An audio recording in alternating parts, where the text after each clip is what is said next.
Oh, before I talk too much, let's get started. Is that what I want to say? Am I going somewhere? No. Before I sign off, I don't know. I breathed in, I couldn't speak.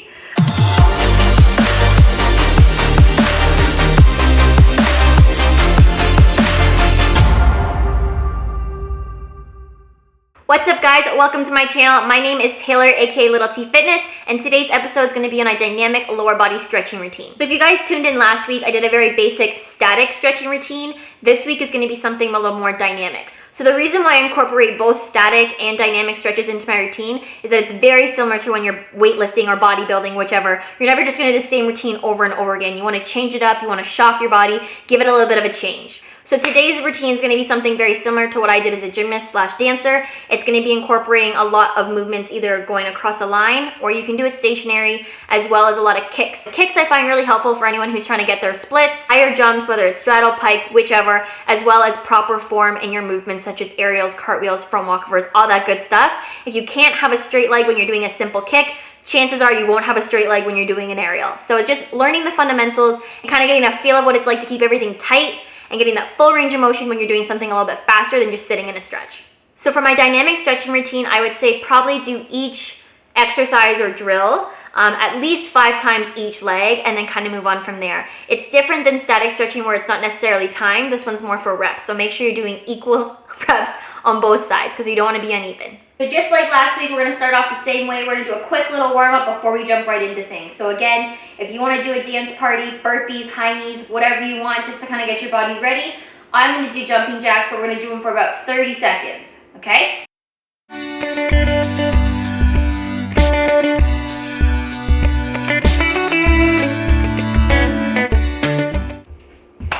Alright, so you guys should be nice and warm and ready to go. So our first thing we're going to do is just a couple lines back and forth of specific dynamic stretches. So to begin, I'll go on this side of the screen and you guys can follow along. The first dynamic stretch that we're going to go to is just some high knees, really simple. Again, this is more just to kind of get our heart rate up, but also just to kind of get our bodies moving, getting our hips loose.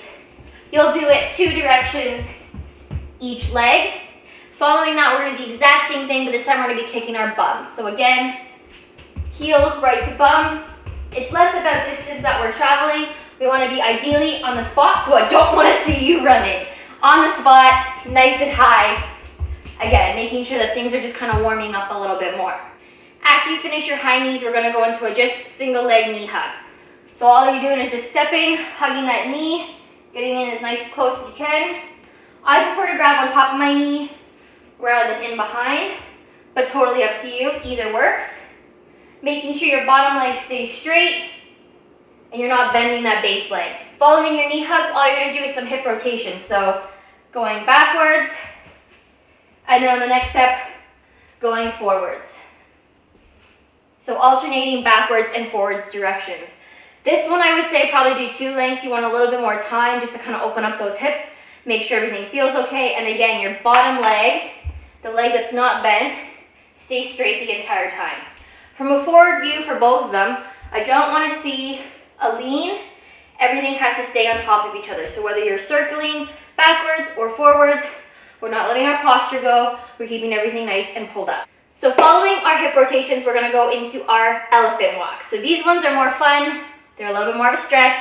What you're going to do is you're going to have your front foot flexed, back leg. So my left leg is going to bend. I'm going to take my arms behind me. I'm going to do a big scoop and drag the ground like an elephant trunk. So you're just going to do probably 8 to 10 each leg.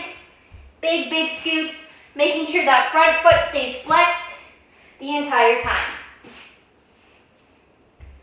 From a frontwards view, just so you guys can see me, I'm not off balance. I'm keeping everything in line, getting a nice big stretch, and having that front foot nice and flexed. The biggest thing with these ones is just making sure that your base leg stays nice and sturdy. You're pushing back into your hip, and that your front leg doesn't bend. So if you start to bend it, just go higher. I would rather see something way up here and get a smaller stretch than trying to get way down here and compensate your form. Form is everything for stretches. If you try to get lower and you bend your legs, you're diminishing the purpose. Move on to our quads. Our quads are super simple. All you're going to do is take a step. One arm will go up or behind your head. Same arm, same leg. We'll grab, squeeze your bum, and push that hip forward. Grabbing the quad, pushing the hip forward, keeping everything tight, and switch. So again, to give you guys a front view as you continue to do these exercises with me, leg stays glued to the other leg. We're not hanging out here, and we're not off balance or falling. Bottom leg, just like the other one, stays straight. We don't want to be bent, nice and straight. And this hip can't be closed, and this knee can't be poking out. Knee to knee, squeeze your glutes, open. We're gonna do a little bit of T-spine twisting with a kick. So all I want is a kick and then turn. So your arms are gonna be in a T position, like little T. You're gonna twist and walk. So the same leg is the same direction you're doing your twist towards. You wanna make sure your arms stay out nice to the side. And then again, you're not tilting and that bottom leg is staying straight. So I don't wanna see that. I wanna see nice and uptight and turn. Ideally, you should be able to face sideways while your leg is still out in front with the bottom leg straight. That's the proper position I'm looking for. So moving on to our last stretch, this one's more of a sequence rather than just a single stretch, but you are still moving across the floor. However, for all these stretches, if you want, you can do them in the same spot. You don't necessarily have to be moving if you don't have the room to be going lengthwise. So all you're gonna do is you're gonna take your right leg, go into a big lunge. We're gonna put our left arm down. We're gonna stretch up with the right arm, and then come down onto your elbows, and then come back up, chest up, and we're gonna stand. So same thing on that left leg, going down into a big lunge. We're gonna open towards our left side, come down onto our elbows, then back up, nice proud chest, and then stand. So just like how we did last week with our lunge complex, I want you guys really focusing on getting this front hip forward. So making sure this is pushed forward, your chest stays up. Even when we're going down, we're not going all the way down here and circling up. Our chest is still upwards. Nice proud chest, opening up. And it only drops when it goes to the elbows. If you can't make elbows yet, either fingertips or again, grab those yoga blocks. So that is it for our lines for the dynamic stretching. Like I said earlier, you don't necessarily have to do it in a straight line. You can do all these stretches in the same spot. So whether it's your quad, or your hamstrings, or your twists, you can stay stationary. I just like to do them in a line. It's something that I was taught as a gymnast and through my dance career. Lines are what we did, so that's just what I'm used to, but you can do them stationary. So moving on to our next part of our dynamic stretching routine, we're gonna do our leg kicks. I like these because they help me a lot with my handstands and also with my jumps. So if you're someone who is trying to get a little more artistic or get that really great handstand line, definitely practice out these. They're also very good for getting your splits, so I do want to add that in there as well. So I'll start doing it sideways, and then I'll also move front so you guys get both directions. I'm using my Labart Equalizer. This is the extra large one, but you can use the regular one, or you can use a wall if you don't have one of these. I highly recommend these. These are the best. I use them for all my calisthenic work. But to begin, front foot out, we're going to start with our left leg. Again, bottom leg stays straight, arm is out to the side. We're going to do a big kick to the front. So as we kick, our arms are not falling forward and our leg is not bending. So a lot of the times you'll see someone kick and it'll look like this. And that's pretty much doing nothing. So what you want to make sure is nice tall chest, big kick. Whether you stop in the front or if you want to get in the back, either work for this exercise. So to show you from the front, all it's going to look like is my foot is turned out. It's not turned in, nice and straight, proud chest, and we're doing a big kick.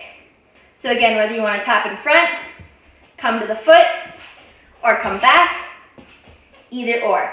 You can mix it up. I like to mix up mine. I tend to do the backward step one, or I'll come right to that front foot. So moving on to our side kicks, I'm going to show it this way first, that way you can see where my leg is going and how it's turned out, and then my chest still stays pulled back. Arm will be in front. We're going to kick to the side, whether it's to the floor, to your foot, or crossing, leg stays the same pattern. So we're never going this way, and we're never going behind us. It's always right next to us. So to give you a front view, again, arm in front, we can kick to the side, we can kick in front. Either or. You want to make sure you stand up nice and tall. As I'm swinging, I'm not moving anything else. Everything is staying tight. So moving on to our back kick. This one's extremely important. I highly recommend filming yourself through all of these so you can see all your leg positions so you know you're in the right spot. So bottom leg straight. We're not bending over with the chest. Everything is staying pulled up. All you're gonna do is a big back kick. And each time you kick, you're squeezing that glute. So it's not relaxed and sunken. We're pulling up and you're squeezing each kick. Again, we don't wanna fully open our hips, so we're not kicking to the back.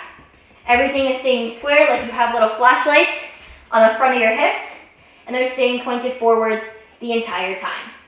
Moving on to our last movement. So we've already done our lines or stationary drills. We've already done our kicks either on our equalizer bars or against the wall, and now we're moving to the floor. So to start with the floor, we're gonna start in a pike position. So I'll do it sideways first and then move to the front. We're gonna do a big reach up to the sky, come down to our legs nice and tight. You're gonna hold it, and then we're gonna do 1, 2, 3, come back up, hold. You're gonna take your right leg, step it back. We're gonna do a couple rocks into that elephant stretch again, just to kind of get it a little bit more. We're gonna come forward into our lunge complex. Right away, we're gonna go into that hip flexor and getting the quad. We're gonna hold it, then we're gonna drop. We're gonna go into our pigeon. We're gonna take a deep breath in, come down, so we got our glute, stretching, sitting up, and then we're gonna come into some kicks. Using the leg we stretch, so my left leg, you're gonna do 1, 2, 3, and then you're gonna circle the leg, 1, 2, 3, and then the other way, 1, 2, 3. Moving to your side, we're gonna do a big kick, 1, 2, 3. Then you're gonna move forward, back, 3 times. Following that, we're gonna come up to a kneeling position, and we're gonna do our kicks to the back, same leg, 1, 2, 3. Making sure that when you're doing those from the side, we're not just arching our back, you're still staying tight to the stomach and squeezing that glute. So again, you want to make sure all these movements that we're doing, you're following the proper cues. So there's going to be a proud chest on our lunge complex, making sure that foot is flexed on that hamstring stretch, toes pointed and knees straight on those kicks. And you want to do everything that we did on one side, on the other. All right, so that was my dynamic stretching routine. Again, I think I said this during it, but I only do it about once or twice a week. The reason being is that I don't need to be kicking my legs all the time. It's just something that I like to incorporate into my routine, again, every once in a while. So some things that I like about the dynamic stretching routine is that it really gives you an idea of where your muscular imbalances are. So whether it's something where you can tell one leg is way tighter than the other and you're not getting that range of motion in something fast moving than compared to when you're sitting down, it shows it a lot more. Another really good reason why I like dynamic stretching is your balance. You're gonna find when you're doing these drills, if you're wobbly all over the place, chances are you gotta work on your foot health. So whether it's rolling out your feet, strengthening your ankles, all that good stuff, dynamic stretching is really gonna expose those weak components of your body. So that's why I really like doing them. All right, so that's it for today. So make sure if you guys liked it, you like, subscribe, and comment. And if you end up doing the dynamic stretching routine, shoot me a message or tag me on Instagram. I would love to see it. So until next time, I will see you guys on Friday.